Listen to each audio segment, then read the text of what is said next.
డబ్బులు వచ్చే చూడు డబ్బులతో బిర్యానీ తినేస్తా చూడు జమ్ములెక్కడి జారిమితాయా. ఏ డబ్బులు ఆడేరా? ఒకరిని చంపితే డబ్బులు ఇస్తానరు, చంపా, డబ్బులు ఇచ్చారు, అయ్యో అయ్యి. వాడిని చంపితే వచ్చే డబ్బులు నీకెందుకురా? అరే పిచ్చా నీకేమన్నా? డబ్బుల కోసం కన్న తల్లిని కన్న తండ్రిని నడి రోజులు వదిలేసే సమాజం ఇది. ఎవడో గుట్టి తెలియని వ్యక్తి చంపితే తప్పేంటి?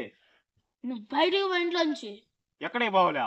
జాగ్రత్త పడిపో, నువ్వు ముందు మా ఇంట్లోంచి పో. డబ్బులు లేదు కోపమా? సరే 5,000 తీసుకో, 10,000 ఇచ్చారు వాళ్ళు, 5,000 తీసుకో నువ్వు. నువ్వు బయటికి పో. సరే 7,000 తీసుకో. నువ్వు బయటికి పో ముందు. ఒకరిని చంపాలన్నా డబ్బే, చచ్చిన శవాన్ని శ్మశానానికి తీసుకోవాలన్న డబ్బే, కింద నుంచి పైకి తీసుకోవాలన్న డబ్బే, పైనుంచి కిందకి తీసుకోవాలన్న డబ్బే, ఒక గర్భిణీ స్త్రీకి ఆపరేషన్ చేయాలన్న డబ్బే. డబ్బు లేకపోతే ఈ సమాజమే లేదు. డబ్బే మూల్యం. ఒకటి చంపడంతో వచ్చిన డబ్బులు నా చేయి ముట్ట. పో ఇంట్లోంచి బయటికి. పోరా జమ్ములెక్కడికి జారిపెట్టాయా.